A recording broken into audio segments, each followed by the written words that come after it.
students. This is class 2 of 3 of the GT letters. And in this class, I'll be dealing with the informal letter. Informal letters are to friends and family, of course, but so far I've not seen any letter in the IELTS. Write a letter to your brother or to your mother or father. I've only seen a letter to the friend. So, as far as you people are concerned, letter to friend is a informal letter. Now, I'll because I've given all the introduction of these letters in the first class which I took, that is a 20 minutes class, and that is GT letters class 1 of 3 on the formal letters. I've given the total introduction. So, first go through that class, and in this class, I'll be dealing with certain examples of the informal letters. And while doing the examples, I'll be teaching you how to handle the informal letter. So, the first letter in front of you is you are getting married. Write a letter to an English speaking friend to invite him or her to the wedding. Describe who you are going to marry. Tell what will happen on the wedding day. Explain why it is important for him or her to be at the wedding. Whenever you write an informal letter to a friend, ma- m- it will become very simple if you imagine the real life scenario of that letter. So just imagine you are getting married and you have an English speaking friend. You want to invite that friend. Okay?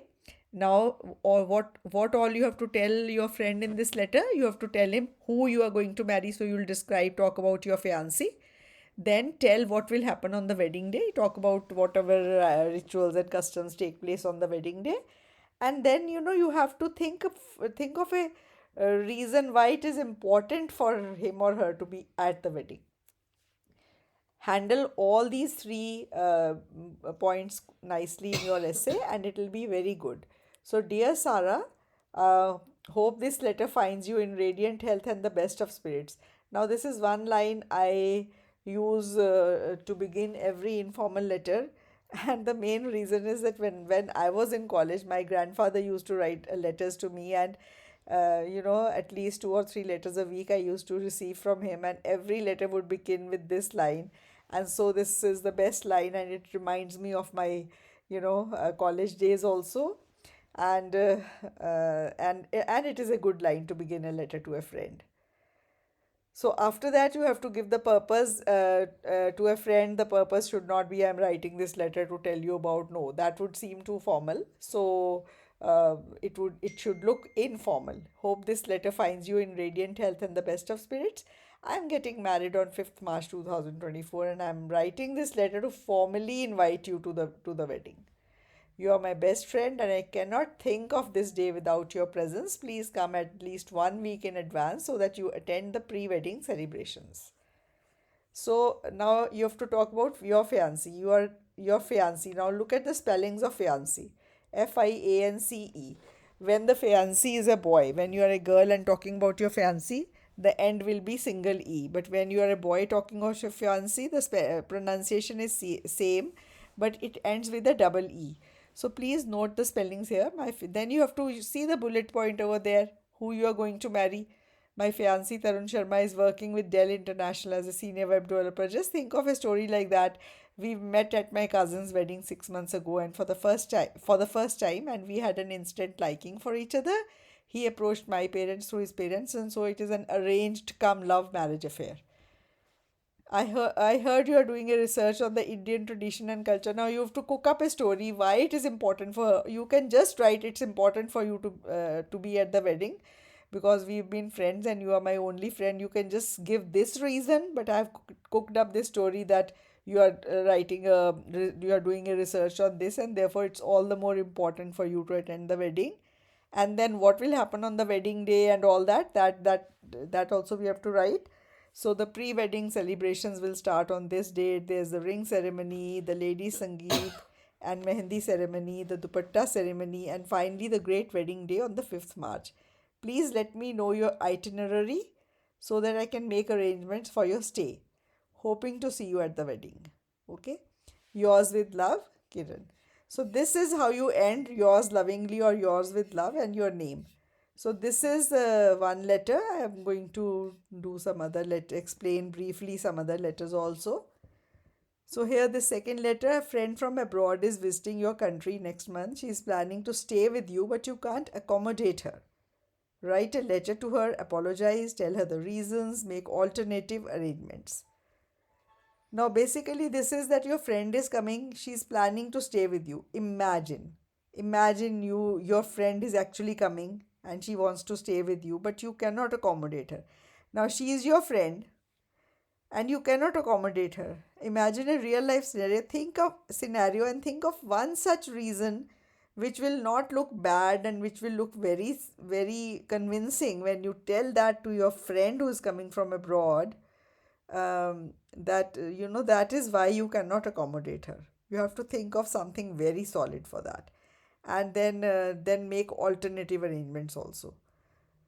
So here, dear Elaine, English speaking friend from abroad, Elaine, I was overjoyed when I heard that you are planning a trip to India and you have planned to stay with me.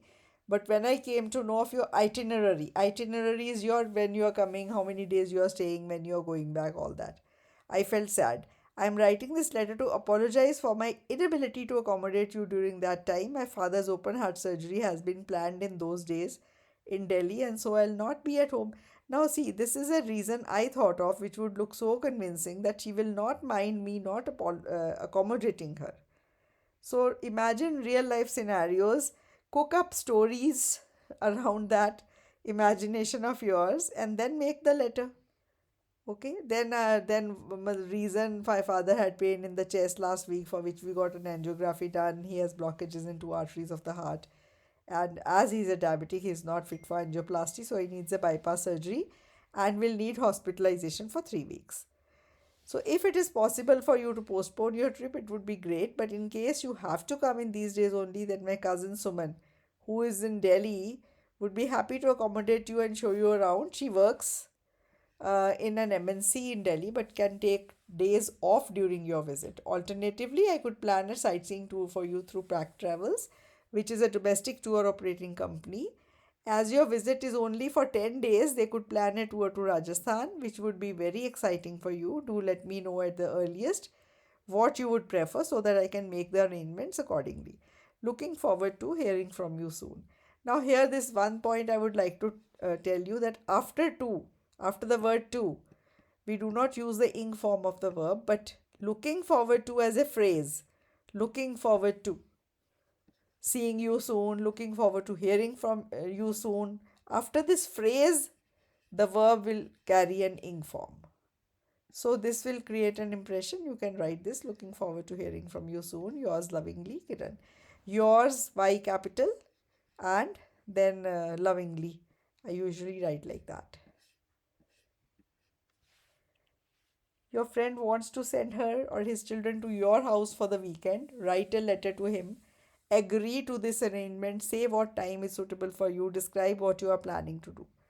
Now imagine the real life scenario. Your friend is sending her children over, and then you have to agree to the arrangement, say what time is suitable for you, and describe what you plan. Dear Sonia, it was great to hear from you after such a long time. I would love to have Jia and Tane over for the weekend. You know how much I love children, and I'm looking forward to having a splendid time with them. Looking forward to having. Again, this phrase, looking forward to, will carry an ing form.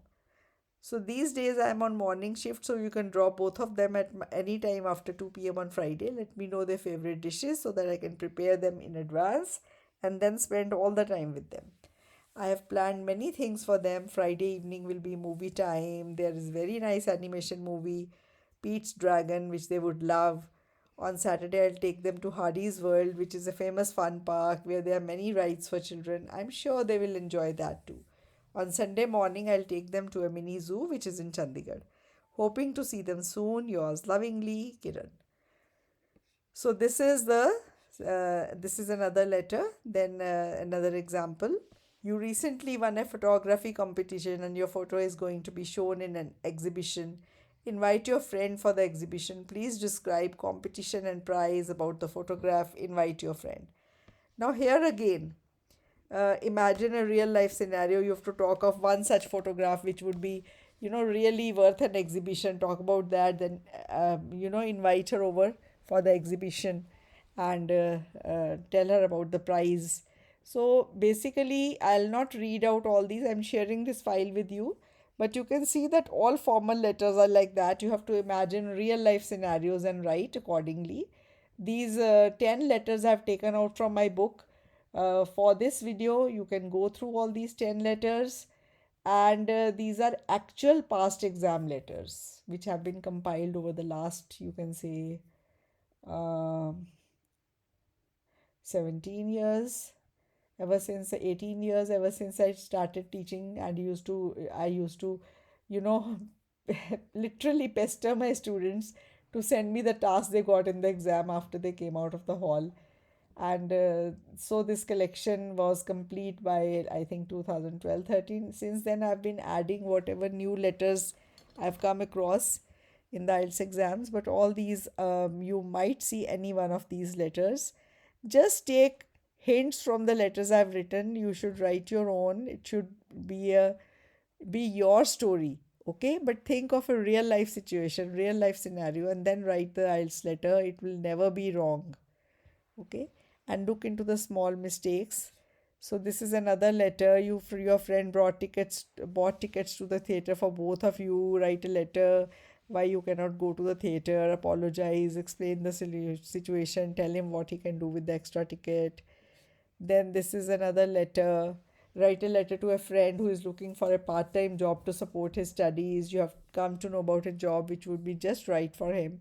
Write a letter to your friend. Describe the job. Explain why this job is good for him or her. Say what he or she needs to do to get the job. Then this next letter is write a letter who has to a friend who has asked you about a short course which you have done. So imagine a course you have finished. Now you are to tell your friend about that course, and you have to talk about the content and the benefit of that course. So think of a course which would be beneficial for her. Think of any such course and then describe it in detail. Then this is the next letter, concert ticket. You have a concert ticket, but you can't go. You want to give it to your friend, write a letter to him or her, what kind of concert it is, why you can't go, how your friend can get the tickets from you. So then you have to just cook up a story and form a story around that and answer all these clues. Your friend is coming to your country from abroad, but you can't go and pick him up at the airport. Write a letter to him, her, and say why you can't pick him up. Suggest alternative ideas. Sorry, talk about what he or she can do in your country. So this is another letter, and this letter is you recently moved to a new apartment. Write to your friend and say why you moved there and describe the new apartment. Invite him or her to visit you. Okay. So these are the 10 letters I've taken out from my book for you to go through, and then you can write on any letter and get it checked after you've gone through this lesson. And try writing formal letters. Normally, a letter should not be less than 150 words, and in formal letter, I advise my students not to go beyond 160, 170 words because there's no need of writing a lengthy letter. But a letter to a friend goes a little longer, sometimes even 200 words, but it doesn't matter. There's no penalty for that, for writing extra. I hope you've enjoyed this class and learned from it. Now, one class is left, that is letters for the that is semi-formal letters. Semi-formal letters I'll touch in the next video. Thank you so much for watching patiently.